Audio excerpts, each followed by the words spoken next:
A teacher. You're going to be just a teacher.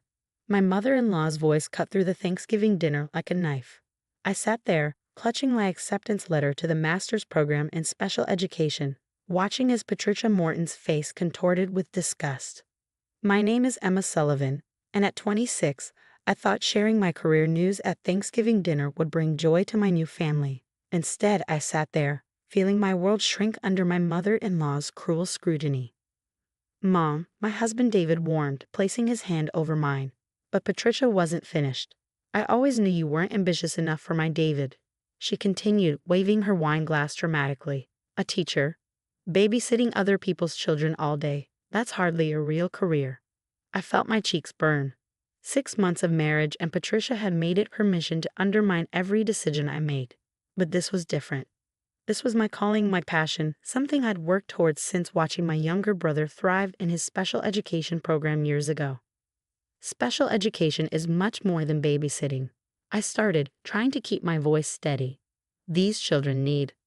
What these children need, Patricia interrupted, are real professionals. Doctors, therapists, not someone who couldn't aim higher than teaching finger painting. David stood up abruptly, his chair scraping against the hardwood floor. "That's enough, Mom. Emma's work is important."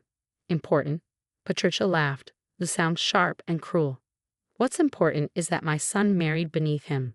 A Morton should be with someone accomplished, someone worthy of our family name, not some worthless teacher." Whoa. I didn't hear the rest. I was already walking out, my vision blurred with tears I refused to let fall. Not in front of her, never in front of her.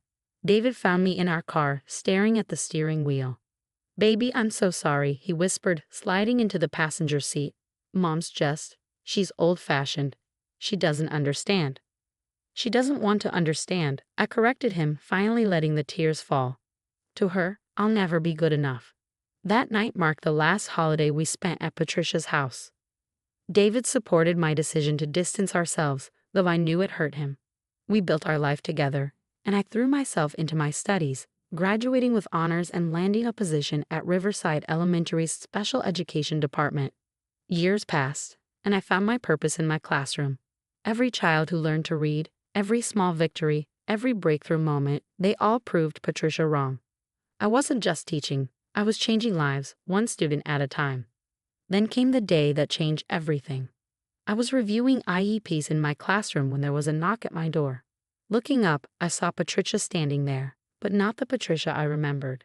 This woman looked older, deflated, holding the hand of a small girl with golden curls and worried eyes. "Mrs. Sullivan." Patricia's voice was different too, lacking its usual sharp edge. She didn't seem to recognize me, probably because she never bothered to visit our home or look at recent family photos. "Yes," I answered, keeping my voice professional despite my racing heart. "I'm Patricia Morton. This is my granddaughter, Lily. We have an appointment to discuss her evaluation results." The irony wasn't lost on me. Patricia Morton, standing in the classroom of the worthless teacher she dismissed so cruelly, seeking help for her precious granddaughter. I looked at Lily, who was clutching a worn stuffed rabbit and avoiding eye contact. Classic signs I'd learned to recognize over my years of teaching. "Of course," I said, gesturing to the chairs in front of my desk. "Please sit down." Patricia helped Lily into a chair, then settled beside her, smoothing her expensive skirt nervously. "The school recommended your program. They said you're the best in the district for children with learning differences." I picked up Lily's file, though I'd memorized it days ago. "Lily has been struggling with reading and social interaction," I stated, watching Patricia's face carefully. "The evaluation suggests she would benefit from our specialized program." "Yes," Patricia whispered, gripping her handbag tightly. "Her mother, my daughter Sarah, she's devastated. We've tried everything. Private tutors, expensive learning programs. Nothing seems to help." I turned my attention to Lily, who was making her rabbit dance on the desk. "Hi, Lily. Would you like to see our reading corner while I talk to your grandmother?" Lily looked up briefly, then back at her rabbit. "Does it have soft things?" "The softest," I assured her, "and some very friendly stuffed animals who love to read." After settling Lily in the reading nook, I turned back to Patricia. "Mrs. Morton, our program isn't about expensive solutions or quick fixes. It's about understanding each child's unique needs and creating an environment where they can thrive. Patricia nodded, dabbing at her eyes with a monogrammed handkerchief. They say you work miracles here, that you understand these children in a way other teachers don't.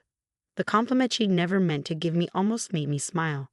Every child has potential, I said, echoing the words I'd tried to tell her at that Thanksgiving dinner so long ago. They just need someone who believes in them and knows how to help them shine. How? Patricia cleared her throat. How soon could she start? I pulled out the enrollment forms already prepared. We can begin next week, if you'd like. I have an opening in my morning group. Your group? Patricia looked up sharply, finally really looking at me. I saw the moment recognition dawned in her eyes, washed as the color drained from her face. Emma? You're Mrs. Sullivan. Hello, Patricia, I said quietly. It's been a while. She sat there, mouth opening and closing. All her previous arrogance evaporated. In its place was something I'd never seen before: desperation and shame. She started, then stopped, looking over at Lily, who was contentedly arranging stuffed animals in the reading corner. I don't know what to say. You don't need to say anything, I replied, pushing the enrollment forms toward her. This isn't about us. It's about Lily. Patricia's hands trembled as she picked up the pen. Does David know? About Lily? No, I said. Student privacy is important in our program. But if you'd like to tell him, that's your choice. She signed the forms, then looked up at me with tears in her eyes. The worthless teacher, she whispered. That's what I called you. And now you're the only one who might be able to help my granddaughter. I stood up, gathering the forms. The past is the past, Patricia. What matters now is giving Lily the support she needs to succeed. As they left my classroom that day, I watched Patricia holding Lily's hand, her shoulders hunched with the weight of her previous judgments.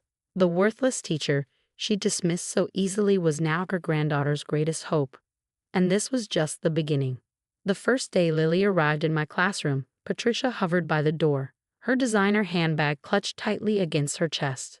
Gone was the imperious woman who'd belittled my career choice. In her place stood a grandmother watching her precious granddaughter with anxious eyes. She likes routine, Patricia whispered, as if sharing state secrets. And her rabbit, Mr. Hoppy, he helps her feel safe. Mr. Hoppy is welcome in our classroom, I assured her, watching Lily explore our sensory corner. We understand the importance of comfort objects. Patricia lingered, her eyes darting between Lily and me. I could see the questions she wanted to ask, the apology she couldn't quite form. Instead, she just nodded and reluctantly left, looking back 3 times before finally walking away. Over the next few weeks, I watched Lily bloom in our classroom environment. While other teachers might have seen a struggling student, I saw a bright mind that simply processed information differently.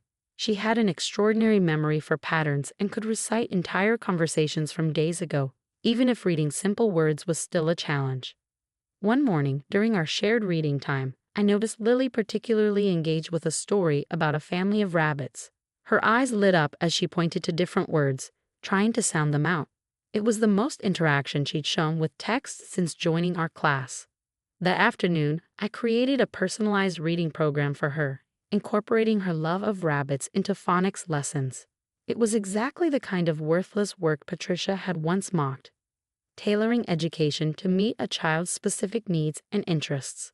The daily pickup routine became an unexpected window into Patricia's transformation.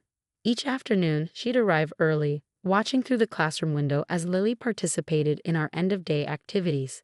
I'd catch glimpses of her expression, wonder, regret, and something that looked remarkably like respect. She's different here, Patricia said one afternoon as we waited for Lily to gather her things. At her old school, she'd hide under tables, refuse to participate. But here she feels understood. I completed her thought. We celebrate differences in this classroom, Patricia. Every child has their own path to success. She turned to me then, her eyes glistening. I was wrong about you, Emma. About teaching. About everything. Before I could respond, Lily bounded over, proudly holding up a paper with carefully traced letters. Look, Grandma. I wrote rabbit all by myself. Patricia's face lit up with genuine joy, not the social facade I remember from family gatherings, but real, unfiltered happiness. That's wonderful, sweetheart. Should we show your mother? Mrs. Sullivan helped me, Lily announced, beaming. She says I'm smart in my own special way. I watched Patricia's face crumple slightly at those words. Words that challenge everything she once believed about worth and success. She pulled Lily close, meeting my eyes over her granddaughter's head with a look of profound gratitude. The real breakthrough came during our parent-teacher conference month. Sarah, Lily's mother, attended with Patricia. Sarah had her mother's elegant features but none of her former arrogance. She sat in my classroom, reviewing Lily's progress reports with tears in her eyes. I don't understand, Sarah said, looking at the graphs showing Lily's improvement. Her last school said she was hopeless, that she'd never read at grade level. But these results. Lily isn't hopeless, I stated firmly. She's gifted in ways that traditional classrooms don't always recognize. Yes, she struggles with reading, but her verbal comprehension is extraordinary. She has an incredible capacity for understanding complex patterns and remembering details. Patricia, who had been unusually quiet, suddenly spoke up. Emma has a gift, she said, her voice thick with emotion. She sees potential where others see problems. I almost dropped my pen in shock. Patricia Morton, acknowledging my abilities, the same woman who'd called me worthless was now praising my work. Sarah looked between us, confused. You two know each other. Patricia straightened in her chair. Emma is David's wife, my daughter-in-law. Sarah's eyes widened. The one you said, she stopped abruptly, glancing at me apologetically. The one she said wasn't good enough for her son. I finished gently. Yes, that's me. Patricia flushed deep red. I was wrong, she declared, looking directly at me. So terribly wrong. You're not just good enough. You're extraordinary. What you've done for Lily, how you've helped her. I don't have words. The silence that followed was heavy with years of hurt and healing. Sarah looked at her mother with newfound understanding, perhaps seeing for the first time how Patricia's rigid views of success and worth had affected others. Lily talks about you constantly, Sarah said, breaking the tension. At home, it's always Mrs. Sullivan says, and Mrs. Sullivan showed me. You've given her something we couldn't. Confidence. I pulled out some photos of Lily's recent achievements, her first independently written story about a family of rabbits, naturally, her presentation to the class about different types of clouds, her role as line leader during our daily transitions. Lily doesn't need to be fixed, I explained, spreading the photos on my desk. She needed to be understood and supported. Every child in this classroom has unique challenges and unique gifts. My job is to help them recognize both. Patricia picked up a photo of Lily reading to her classmates, Mr. Hoppy propped beside her. I remember that dinner, she said quietly. When you told us about your teaching plans, I was so focused on status, on what I thought success looked like. I couldn't see that true success is this, helping children believe in themselves. She looked up at me, her carefully maintained makeup slightly smudged from emotional tears. Can you ever forgive me, Emma? I thought about the hurt, the years of avoiding family gatherings, the way her words had sometimes echoed in my moments of doubt. But I also thought about growth, about change, about the power of admitting when you're wrong. I already have, I replied softly. Sometimes the best lessons come from our biggest mistakes. Sarah reached over and squeezed her mother's hand. Mom, maybe it's time to tell Emma about the foundation. Patricia dabbed at her eyes with a tissue. Yes, perhaps it is. She turned to me with a hint of her old determination, but this time it wasn't aimed at tearing me down. I've been thinking about what you said, about every child deserving a chance to shine. I want to start a foundation, funding special education programs in schools that can't afford them. I sat back, stunned by this revelation. That's amazing, Patricia. And we'd like you to be on the board, Sarah added, to help us understand what these programs really need to succeed. As I looked at these two women, my former adversary and her daughter, I saw something I never expected. Allies in my mission to help children like Lily reach their full potential. I'd be honored, I said, and for the first time since that Thanksgiving dinner years ago, Patricia's smile reached her eyes. 3 years later, I stood at the podium of the Morton Educational Foundation's annual gala, looking out at a sea of faces. Patricia sat in the front row, Lily beside her, both beaming with pride. My husband David squeezed my hand before I began my speech. When I first became a special education teacher, someone told me I was worthless, that I was just babysitting children. That person is now one of our strongest advocates for inclusive education, proving that, like our students, adults can learn, grow, and change their perspectives. Patricia's eyes glistened as she nodded slightly, acknowledging our shared journey.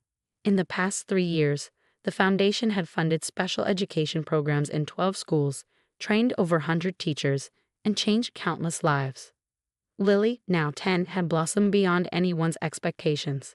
She was reading at grade level, excelling in science, and had even started a lunch club for students who felt different or left out. The girl who once hid under tables was now helping others find their place in the world. Success isn't a straight line, I continued, gesturing to the presentation screen behind me. It's not about fitting into someone else's definition of achievement. It's about understanding that every person has unique gifts to offer the world. The screen showed photos of our foundation's work, children discovering their talents, teachers implementing new methods, classrooms transformed into spaces where differences were celebrated, not stigmatized. Among them was a picture of Lily's first public speaking event, where she'd addressed the school board about the importance of understanding different learning styles. 3 years ago, we started with one classroom and one vision. Today, we're changing the face of special education across the state. But more importantly, we're changing mindsets. After the speech, during the reception, Patricia pulled me aside. She'd aged gracefully, her silver hair elegant, her posture still regal. But her eyes had softened over the years. I heard from the Collins School today, she said, excitement in her voice. They want to implement our program next semester. Can you believe we're expanding to our 13th school already? I smiled, remembering how this woman had once thought teaching was beneath her family's dignity. Now she spoke about educational programs with the same passion she'd once reserved for social status. Did you tell them about our new training module? I asked, watching her eyes light up. Of course. Sarah's already scheduled to conduct the first workshop. She's amazing with the teachers, you know. Must run in the family. She winked at me, including me in that family circle without hesitation. Sarah had surprised everyone by leaving her corporate job to become a special education advocate. She discovered her calling while helping with the foundation, saying she wanted to prevent other parents from feeling as lost as she once had. David joined us, wrapping an arm around my waist. Mom's already planning the next fundraiser, he told me. Something about a sensory-friendly gala for the kids this time. It's important for them to have their own celebration, Patricia insisted. These children work twice as hard to achieve their goals. They deserve recognition. Just then, Lily approached with her latest report card. Grandma, Mrs. Wilson said I got the highest score in science. And look, my reading comprehension is above grade level now. Patricia hugged her granddaughter, looking at me over Lily's head. Of course you did, sweetheart. You're extraordinary, just like your Aunt Emma always said. The way Patricia now said Aunt Emma, with pride and affection, still caught me off guard sometimes. The transformation in our relationship had been as remarkable as Lily's academic progress. Later that evening, as the gala wound down, I found myself in a quiet corner with Sarah. She was reviewing applications from schools hoping to join our program. Sometimes I can't believe how much has changed, she mused. Mom used to measure everything in terms of social status and traditional success. Now she's passionate about learning differences and inclusive education.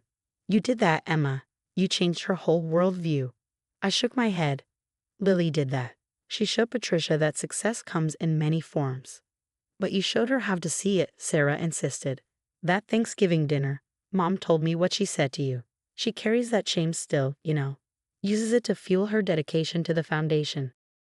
I watched Patricia across the room, surrounded by teachers eager to discuss new teaching methods. She was in her element now, but not in the superficial way she'd once been at her country club gatherings. This was genuine passion, born from real understanding and growth. Your mother once told me I wasn't worthy of the Morton name, I told Sarah. Now she's helping me create a legacy that will carry that name forward in ways none of us imagined.